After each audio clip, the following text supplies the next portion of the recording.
I got a message from my husband. Forgot my keys, open the door. I got up to unlock it, but then froze.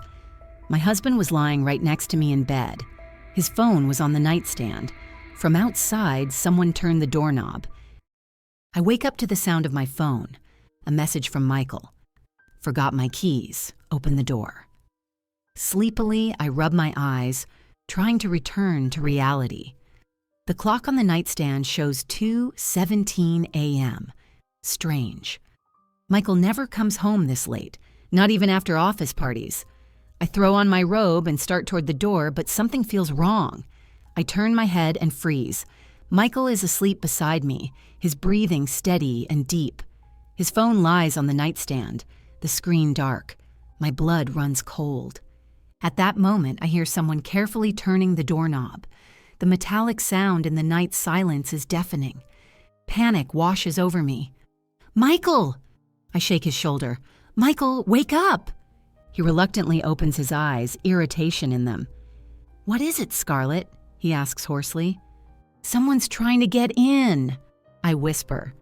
"I got a message from your number saying you forgot your keys, but you're right here." Michael bolts upright in bed. The attempts at the door stop, and silence fills the house, broken only by our heavy breathing. "Show me the message," Michael demands. I grab my phone, open the chat, but the message is gone. I scroll up and down, check deleted ones, nothing. "I swear it was there," I say, my hands trembling. "It just came through." Michael sighs and gets out of bed. "Wait here." He grabs the bat we've kept under the bed since the break-in next door and heads to the door. I follow at a safe distance, my heart pounding like mad. Michael yanks the door open. No one's there. Only darkness and the soft rustle of leaves in the wind. "No one," he says, locking the door again. "You must have dreamed it." "No," I insist.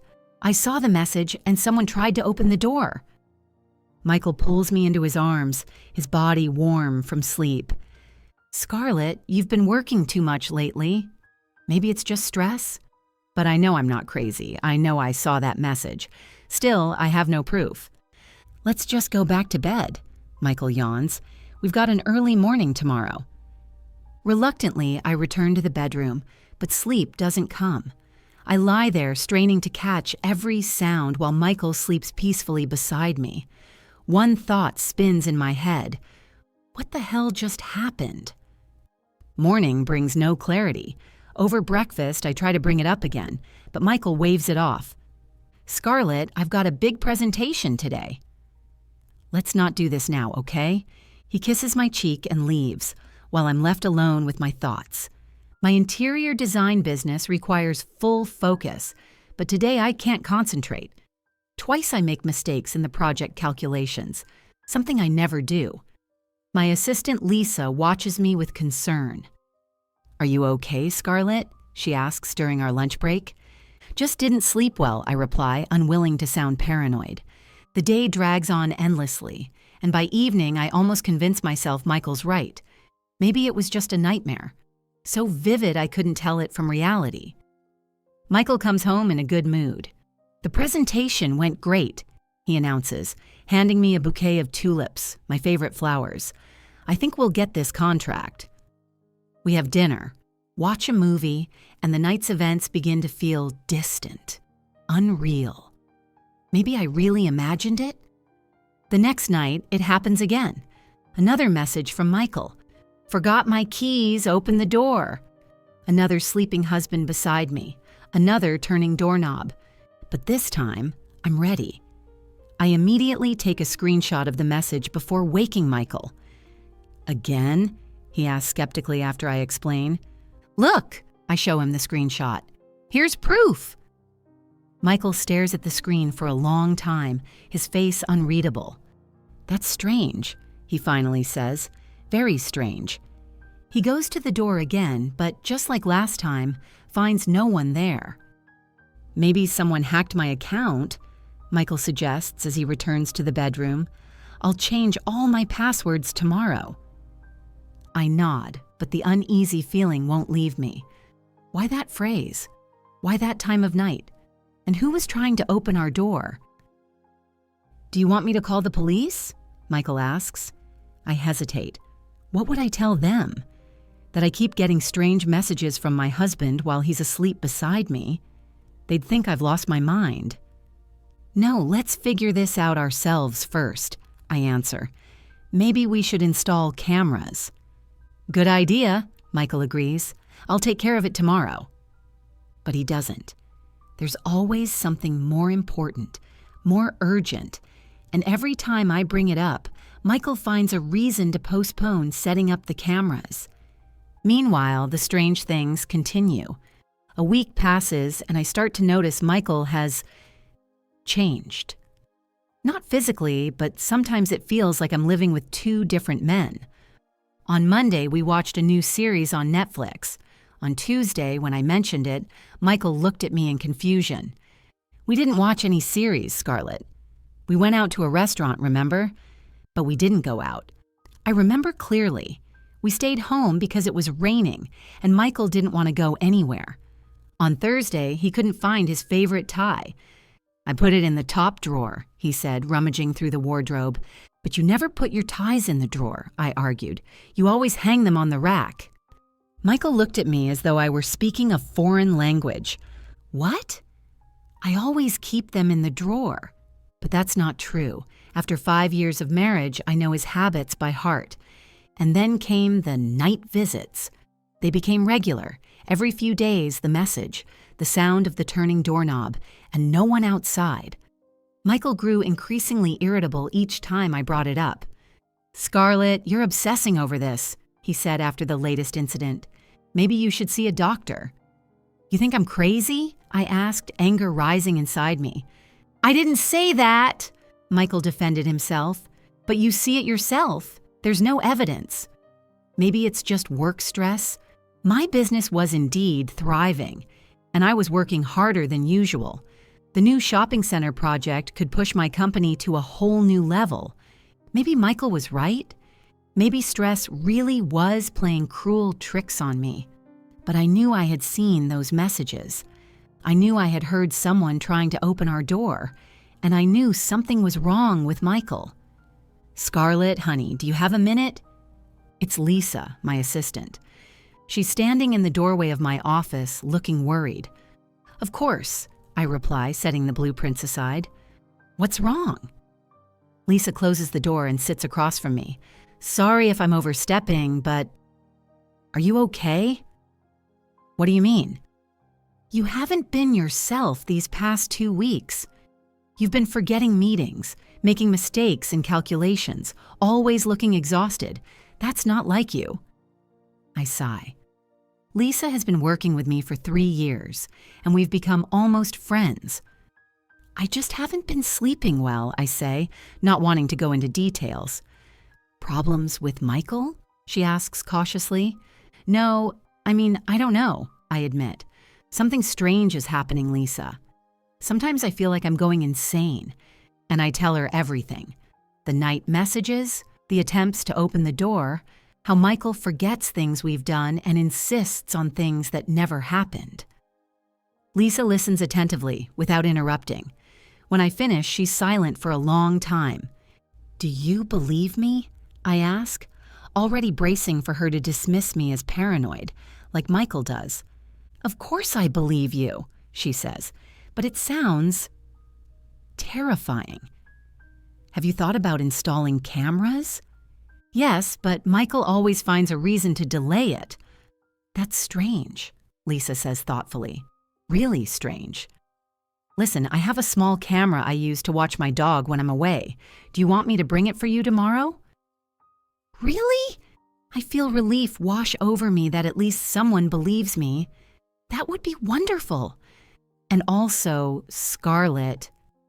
Lisa hesitates. Maybe you should talk to someone professional. Not because I think you're making this up, but just so you'd have some support.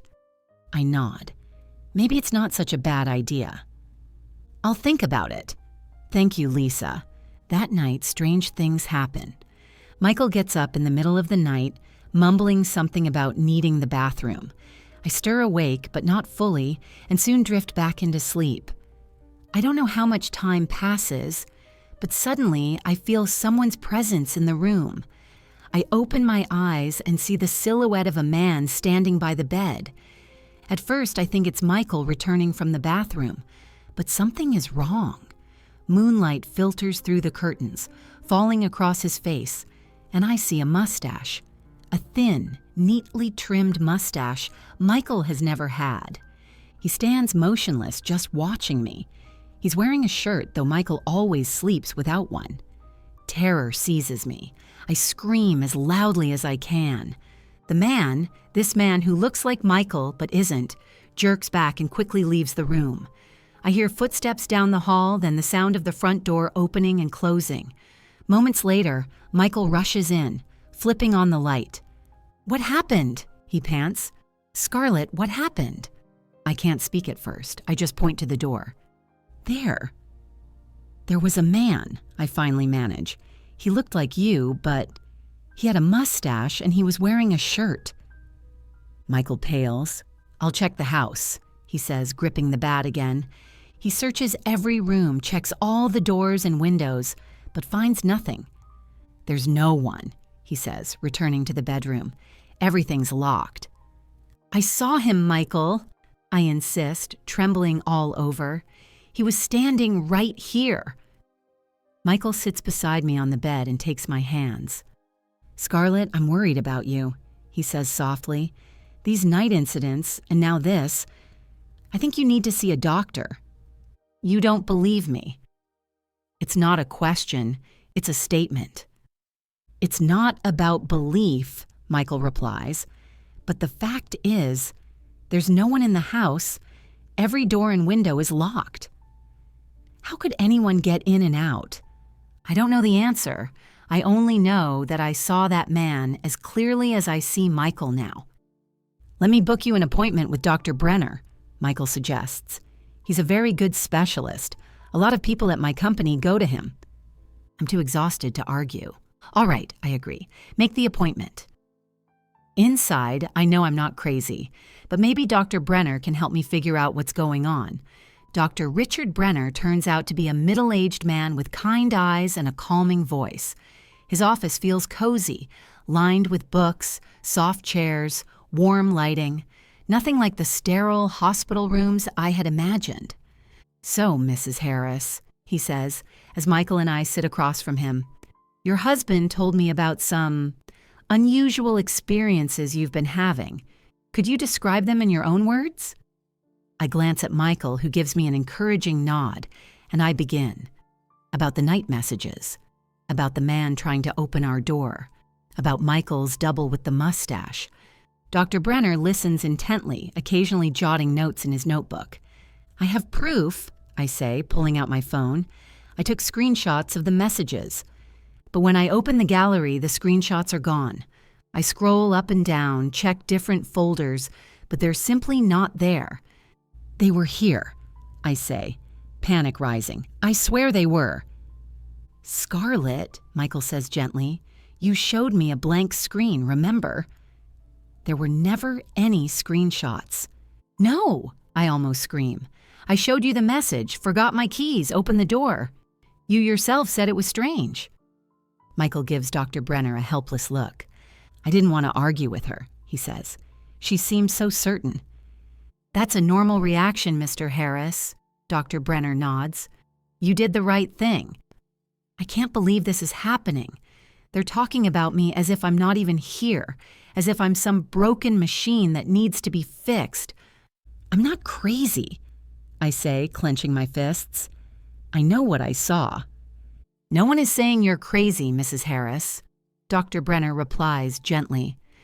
"But the brain is a very complex organ, and sometimes it can play tricks on us." He asked me a few more questions about my work, stress, whether there's any history of mental illness in the family. Then he runs a few tests, asks me to draw a clock, to repeat a string of numbers, to describe several pictures. Finally, he puts his notebook aside and looks at me with an expression meant to be sympathetic, but which only irritates me. Mrs. Harris, I think you may have a condition known as Capgras syndrome. Capgras what? Ask. Capgras syndrome is a disorder in which a person believes a loved one has been replaced by an identical imposter, Dr. Brenner explains. It's rare, but well documented. It usually arises after stress or trauma. I stare at him, unable to believe my own ears. You're saying I made all this up? Not made up, he corrects me. Your brain is creating these images and beliefs, and for you, they feel absolutely real. But objectively, he pauses, choosing his words. Objectively, these events are not happening in reality. But the screenshots, I begin. Which aren't there, Dr. Brenner reminds me gently. I turn to Michael. You saw them. You said it was strange yourself. Michael looks at his hands. Scarlett, I never saw any screenshots. You showed me a blank screen and said there was a message. I just didn't want to argue with you. I feel the floor disappear beneath me. Could I really be losing my mind? Were all these events just products of my imagination? The good news, Dr. Brenner continues, is that Capgras syndrome responds well to treatment. I will prescribe medication to help manage the symptoms and will also start a course of therapy. He turns to Michael. Mr. Harris, it's important that you support your wife during this period. Don't argue with her about the reality of her perceptions, but also don't reinforce these delusions. Just be present. Remind her that you are you and that you love her. Michael nods, his face serious. Of course, doctor, I'll do everything I can. I sit there, stunned and confused. Part of me wants to believe Dr. Brenner and Michael. Maybe I am ill. That would explain the disappearing messages, the mustache double, Michael's strange behavior. But another part of me, deep inside, screams that something is wrong, that all of these events were real, that I am not crazy. When we leave Dr. Brenner's office, Michael takes my hand. It'll be okay, Scarlett, he says. We'll get through this together. I nod, but inside there's an emptiness. Who can I trust if I can't trust my own mind? Capgras syndrome? Lisa asks when I tell her about the visit to Dr. Brenner. I've never heard of that. We sit in a small cafe near my office. I took the day off to compose myself after the diagnosis, but I couldn't stay home. Michael insisted I rest, but I needed company, someone to listen. It's when you think your loved ones have been replaced by imposters, I explain, twisting the cup of cold coffee between my fingers. And you actually believe it? Lisa asks cautiously. I don't know what to believe, I admit. Dr. Brenner says it's all in my head. Michael insists he never saw the screenshots I showed him. Do you remember taking those screenshots? Of course. I'm nearly offended by the question. I got the message. I took a screenshot right away. I showed it to Michael. And they disappeared? Yes, every single one. Lisa taps her fingers thoughtfully on the table. Speaking of photos, she says, reaching into her bag and pulling out a small object. I brought the camera I promised. I take the little black camera, about the size of a matchbox. It runs on Wi-Fi, Lisa explains. You install the app on your phone and you can watch live or record. Battery lasts about 12 hours. Thank you, Lisa, I say, feeling a rush of gratitude. You're the only one who believes me. I'm not saying something definitely is going on, she answers carefully, but it's better to check than to just wonder, right? I nod, slipping the camera into my bag. Maybe now I'll finally have proof. That night, I set up the camera in the living room, aimed at the front door. I hide it behind a stack of books on the shelf so Michael won't notice. I feel like a paranoid lunatic installing a hidden camera in my own home. But after Dr. Brenner's diagnosis, I need evidence. Not just for others, but for myself. Michael brings me the pills Dr. Brenner prescribed. "Don't forget to take one before bed," he says, handing me a glass of water. I stare at the little white pill in my palm. What if Dr. Brenner is right? What if I really am sick, and the pills will make the hallucinations go away? But what if I'm right? What if something really is happening, and the pills will only dull my awareness? Michael watches me closely, his gaze sharp. I pretend to swallow the pill, but instead hide it under my tongue, and when he leaves, I spit it into a tissue and flush it down the toilet. I feel guilty deceiving my husband, but I need to keep my mind clear, at least until I understand what's happening. We go to bed as usual. Michael falls asleep quickly, but I lie awake listening for every sound. The camera app is open on my phone, the screen dimmed to its lowest setting so it won't wake him. Around 2 a.m., Michael suddenly sits up in bed. I shut my eyes, pretending to sleep. I hear him get up and leave the bedroom. I open my eyes and look at the phone screen. I see Michael walk through the living room. He looks strangely focused for someone who supposedly just woke up. Michael sits on the couch. He takes out his phone and does something. Then he stands and heads back toward the bedroom. I quickly close my eyes again, feigning sleep. I hear him slowly turn the doorknob, then step cautiously into the room. I feel his presence beside the bed. He stands there, watching me. My whole body is tense, but I force myself to breathe evenly as if in sleep. Soon he lies down next to me, but I can feel his stare lingering on me. In the morning, Michael is already gone for work, leaving me alone in the house. I decide to call Lisa. She's the only one who has believed me from the start. I ask her to meet during lunch, and she agrees. The cafe where we meet is nearly empty at this time of day. She's already waiting at a table by the window with 2 cups of coffee. "You look awful," she says instead of hello. "Thanks," I smile weakly, sitting across from her. "Sorry," Lisa grimaces. "I'm just worried about you." "How was the night?" I pull out my phone and open the camera app. Look, Lisa leans in, studying the screen. On it, Michael sits in the living room in the middle of the night, staring at his phone. And then he came back to the bedroom and stood over the bed, I say. "That doesn't prove much," she exhales, "but it's creepy." "Now, do you understand?" "I'm not crazy, Lisa." Lisa leans back in her chair. "It still doesn't prove anything." "Lisa, please believe me. I feel something's wrong. We need to find out what's happening." "All right," Lisa says. "What if—" She hesitates. "What?" "What if I follow Michael? I could take a couple of days off at the office, see where he goes, who he meets, and meanwhile, I'll search the house," I add quickly. "There must be some clue, some trace, something to explain this madness." "Exactly," Lisa nods. "He won't expect you to act. He thinks you're broken, frightened, convinced of your own insanity." "And Dr. Brenner," I begin. "What if he's in on it too?"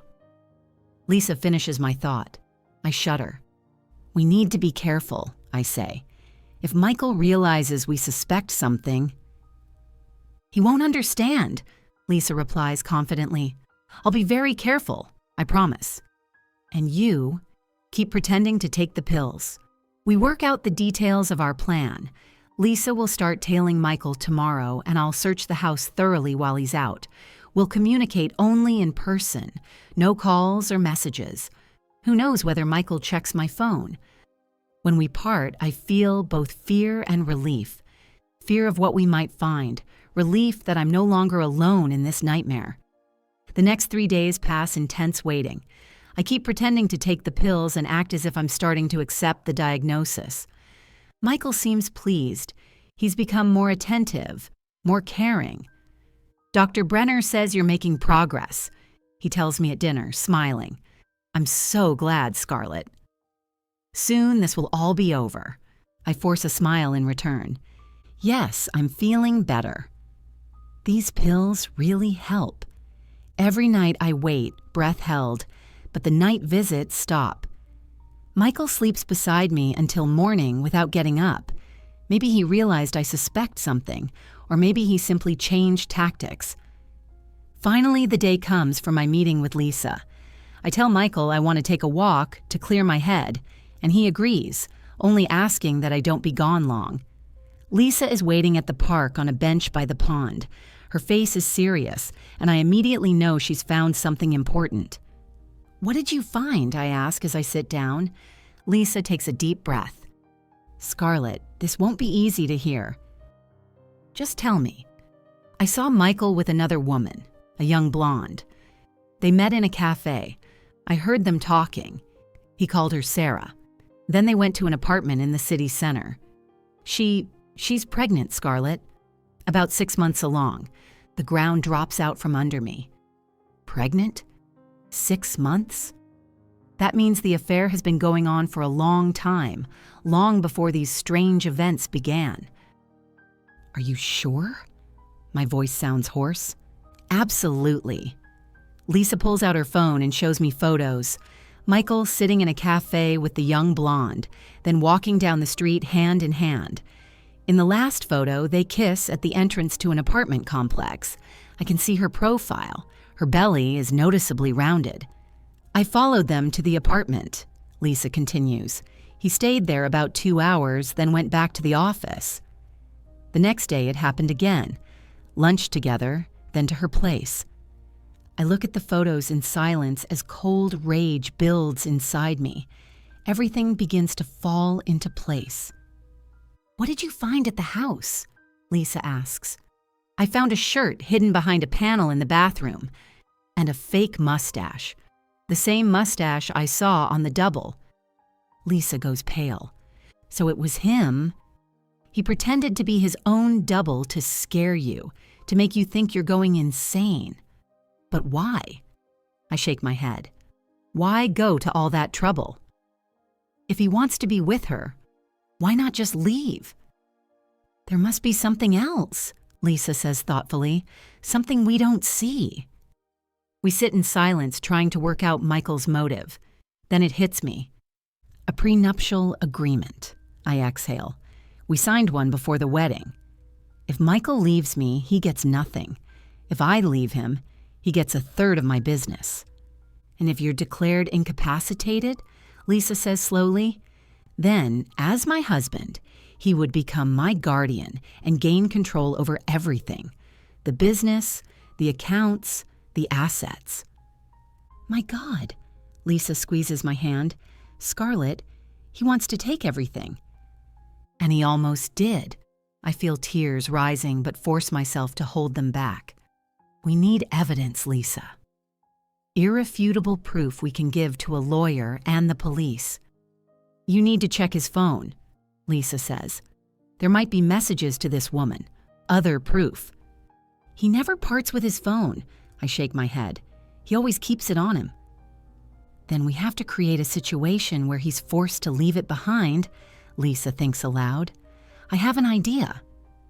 What if I come to your place by chance? Say I'm worried about you and want to make sure you're okay. And I accidentally spill something on Michael. Wine, for example. He'll go to the bathroom to wash up and leave his phone. You'll have a few minutes. The plan is simple, but it just might work. We go over the details. Lisa will come tomorrow evening around 8 when Michael is usually home. I'll have to find a way to check his phone quickly, and if I find anything important, take photos. Be careful, Lisa says as we part. If he realizes we know something, he won't, I assure her. I'm a good actress when I need to be. The entire next day, I feel like I'm walking on needles. I try to act normal, working on projects from home, pretending to take my pills in front of Michael. When evening comes, I prepare dinner as usual. Michael comes home around 7, in a cheerful mood. How was your day? He asks, kissing me on the cheek. Quiet, I reply. I worked on the Marston Boutique project. Good, Michael nods.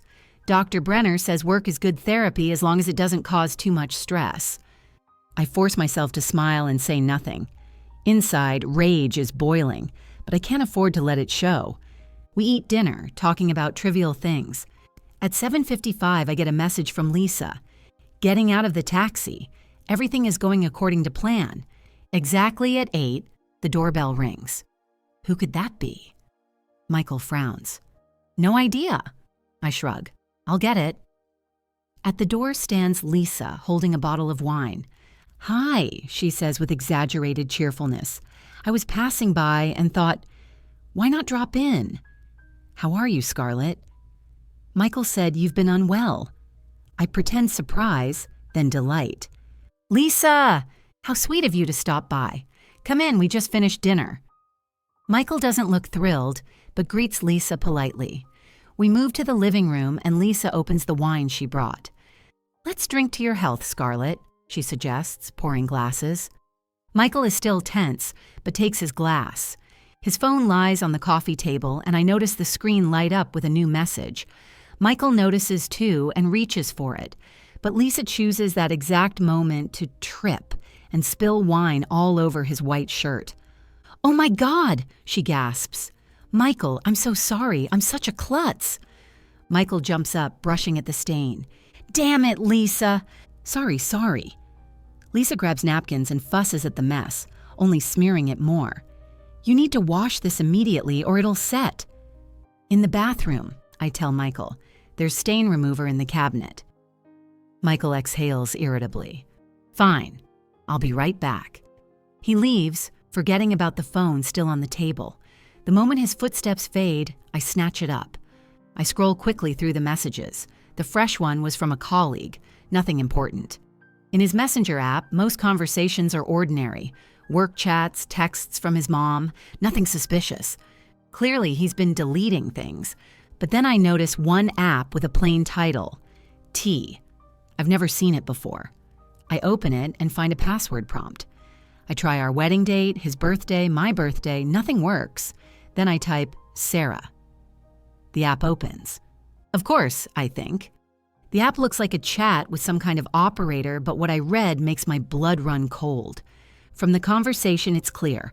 Michael wanted to leave me for his mistress, but in a way that would leave him with all the property and the business. An anonymous operator was advising him for a hefty fee. The entire scheme was designed by this operator, how to make me look insane, how to have me declared legally incompetent. I scroll, snapping photos as I go, until I reach the most chilling part. Operator, it's time to end this. Michael, I want to finish it tonight. Operator, then follow the next steps. By tonight, she'll be in the asylum. My breath catches. Tonight? What is he planning to do? I don't have time to read the rest of the plan because just then I hear Michael coming out of the bathroom. I barely manage to put his phone back and pretend Lisa and I are chatting. Michael returns, holding his wet shirt.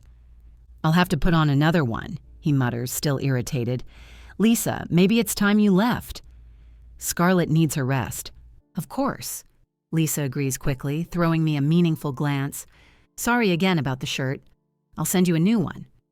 No need, Michael replies curtly. I walk Lisa to the door and she whispers, Did you find something? Yes, I whisper back. Something very bad. He's planning something tonight. Lisa pales. Be careful. Maybe you shouldn't stay with him. I've got the camera, remember? I'll keep watch. If anything goes wrong, I'll call the police. Reluctantly, Lisa leaves, and I return to the living room where Michael is checking his phone. He doesn't look alarmed, so he clearly hasn't noticed I went through his messages.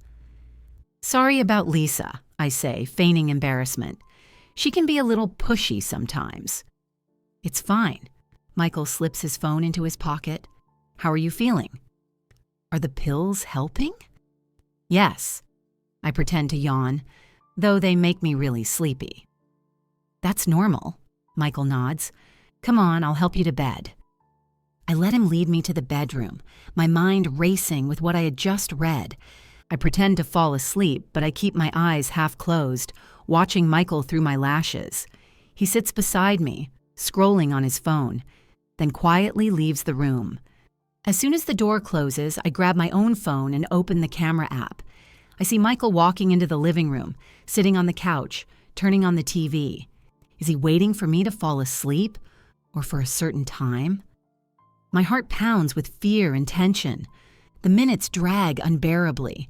I lie motionless, afraid to stir, checking the camera every so often. Michael watches TV, sometimes glances at his phone. Nothing unusual. Around midnight, he switches off the TV and comes back to the bedroom. I quickly hide my phone and feign sleep. Michael slips into bed beside me, and soon his breathing evens out, deep and steady. But I don't believe he's truly asleep. The waiting becomes torture. What is he planning? When will it happen? The clock on the nightstand shows 2:10 a.m. when Michael carefully slips out of bed, trying not to wake me, and leaves the bedroom. I immediately grab my phone and turn on the camera. On the screen, I see Michael enter the living room, pull something from the kitchen cabinet. I zoom in, and my blood runs cold. It's a knife. Our meat-carving kitchen knife. What is he gonna do? Kill me? I'm ready to leap from the bed and run, but then Michael does something I never expected. He sits on the couch, rolls up the leg of his pants, and without hesitation plunges the knife into his own thigh.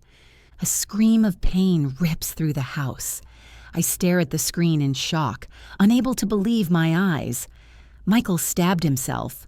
But why? Then I hear him shout, "God help!" She's lost her mind. Michael calls the police, his voice shaking with fear and pain. "Please, come quickly." My wife. She had an episode. She attacked me with a knife. Yes, she's mentally ill. She has Capgras syndrome. I fear for my life. I quickly save the camera footage to the cloud, then turn off my phone and hide it under the pillow. Now it's time to play my part. I let myself panic. It's not hard given the circumstances, and rush out of the bedroom. "Michael!" What happened? I heard a scream. He's sitting on the couch, clutching his leg, blood seeping through his fingers. The knife lies on the floor beside him. "Stay away from me," he yells, feigning terror. "Don't come any closer." "Michael, what are you talking about?" I step toward him, feigning confusion. "You're hurt. We need to call an ambulance." "I already called the police," he snaps, watching me with wary eyes. "The police? Why?" "Stop pretending, Scarlett." His voice is both frightened and accusatory. "You attacked me. You came at me with that knife, saying I'm not the real Michael, that I'm a double." I feign shock at the accusation. "What, Michael? I was asleep. I just woke up to your scream." "Liar," he shouts. "You crept up on me with the knife. If I hadn't dodged, you would have stabbed me in the heart." I realize he's building his version of the story for the police, and if it weren't for the camera footage, I wouldn't stand a chance of proving my innocence. The sound of sirens grows louder in the distance. I have only minutes to decide what to do. The police arrive quickly. 2 patrol cars stop in front of our house, lights flashing. 4 officers step into the living room, 2 with their hands near their holsters. "What's going on?" the senior officer asks, surveying the scene. Michael on the couch with a bleeding leg, me standing a few feet away, the knife on the floor. "My wife attacked me," Michael says immediately, his voice trembling. "She has a mental disorder." "That's not true," I protest. "I was asleep." I woke up to his scream. "We have medical documentation," Michael continues, pulling a folded paper from his pocket. "Dr. Richard Brenner, a respected psychiatrist. He diagnosed her 2 weeks ago." One of the officers takes the document and skims it. "Capgras syndrome and delusional disorder," he reads aloud. "Patient believes loved ones have been replaced by identical imposters, potentially dangerous to herself and others." "It's a lie," I say, forcing my voice to stay calm and steady. "Yes, I went to Dr. Brenner, but only because Michael forced me. He's trying to paint me as insane." "She's paranoid," Michael sighs. "Part of the syndrome." "I have proof," I say, moving toward the bedroom. "Stop!" one officer commands. "Don't move!" In the bedroom, under the pillow, is my phone, I explain quickly. It has video. Michael stabbing himself with the knife. I set up a hidden camera because I suspected he was planning something. The officers exchange glances. One nods and another heads toward the bedroom. "She's lying," Michael says, but I hear a note of panic in his voice. There's no camera. The officer returns with my phone. Found it under the pillow, just like she said. I extend my hand. Please, watch the video. It explains everything. The senior officer unlocks the phone and opens the camera app. He and another officer watch the recording, their faces growing more serious with each second. Mr. Harris, the senior officer says, turning to Michael, we're going to need to ask you some questions. Michael's face contorts with rage. She faked that video. It's edited. Can't you see she's insane? The footage clearly shows you stabbing yourself with the knife, the officer replies calmly, and then calling 911 to accuse your wife. This is nonsense, Michael roars, jumping up despite his wound. She's dangerous. You need to arrest her. Sir, please calm down, the officer says firmly. You need medical attention. The ambulance is already on its way. But Michael doesn't listen. His face is twisted with fury and fear. Suddenly, he lunges, snatching the knife from the floor and rushing at me. You ruined everything, he screams. It was supposed to be perfect. The officers react instantly. Two rush to intercept him, but he manages to grab me and press the knife to my throat. Back off, he growls, or I'll slit her throat. The officers freeze, weapons drawn.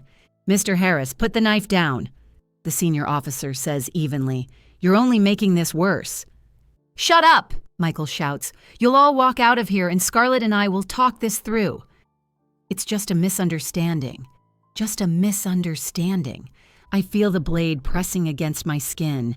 One wrong move and he could seriously injure me, or worse.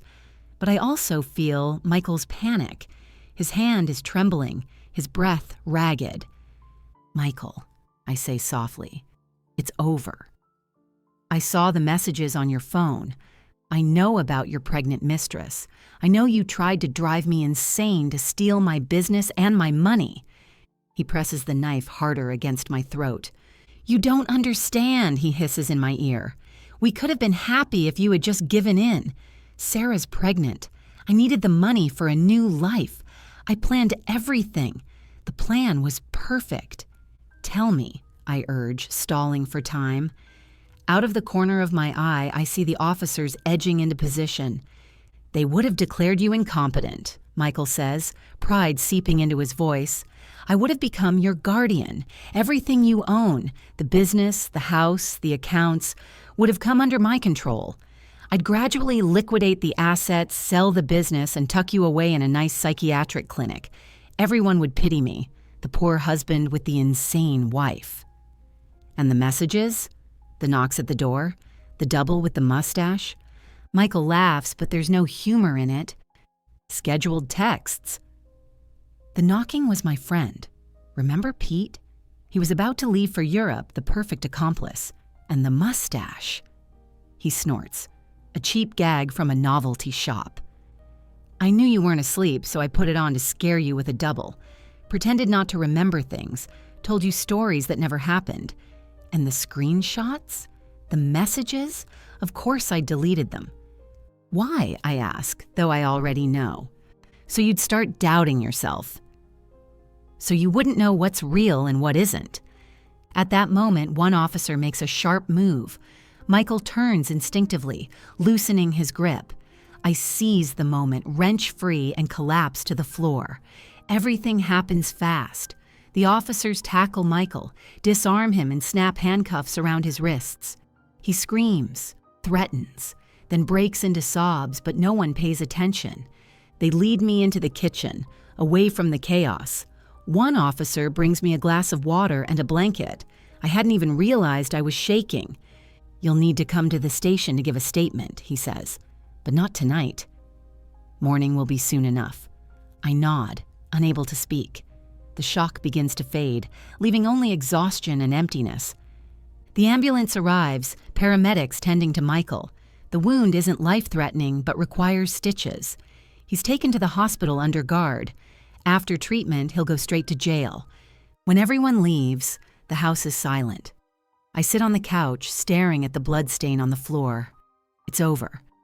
but I feel no relief, only emptiness. Not long after that night, Sarah called me. We arranged to meet in a cafe downtown. Sarah doesn't look the way I expected. She seems drained, her eyes red from crying, and her pregnant belly is even more pronounced than in the photos. "Thank you for agreeing to meet," she says as we sit down. "I know this must be hard for you." "For both of us," I reply. "I want you to know I didn't know Michael was married," Sarah says, her eyes filling with tears. "He told me he'd divorced 6 months ago. I would never have—" "I believe you," I cut in. "The police told me the same thing." Sarah wipes her tears. I feel so stupid. So naive. How could I not see what he really was? Her words echo inside me. Hadn't I asked myself the same question? "We see what we want to see," I tell her softly, "especially when it's someone we love." "Yes," Sarah agrees. "I did love him. Or at least the man I thought he was." Again, an echo of my own thoughts. "What are you going to do?" I ask, glancing at her belly. "Keep the baby," Sarah answers without hesitation. "It's not the child's fault who his father is." "I'll manage. I have family, friends." I nod, respecting her choice. "If you need help—" "No," Sarah interrupts quickly. "That's not why I came. I just wanted to apologize and maybe understand what happened." I'm still trying to understand it myself, I admit. We talk for another hour, not about Michael, about ourselves, about our lives, about how we're coping with betrayal. By the end of the conversation, I feel an odd bond with this woman. Both of us victims of the same man, both deceived and betrayed. When we part, Sarah unexpectedly embraces me. "Thank you," she says, "for not hating me." "How could I reply. "We're in the same boat." 6 months have passed since that night. Much has changed. Michael confessed in court. The evidence was undeniable. He was sentenced to 10 years in prison for attempted fraud, false accusations, and assault. Dr. Brenner was found innocent. He hadn't conspired with Michael. To him, it truly looked like a genuine disorder. I sold our house and moved into a new apartment in the city center. My business is thriving. I recently opened a second office. Sarah gave birth to a boy. She's raising him on her own. And strangely, we've become almost friends. 2 women deceived by the same man. Lisa has remained my closest friend. Without her, I wouldn't have made it through. She stood by me during the trial, helped with the move, supported me in my darkest moments.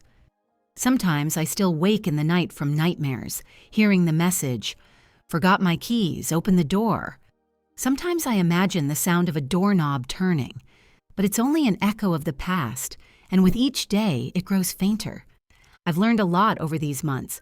I've learned to trust my intuition, my instincts, learn not to doubt myself, even when the whole world insists I'm wrong. Tonight I'm going on a date, the first since the divorce. I'm nervous, of course, but I'm not afraid anymore. Whatever happens, I know I can handle it.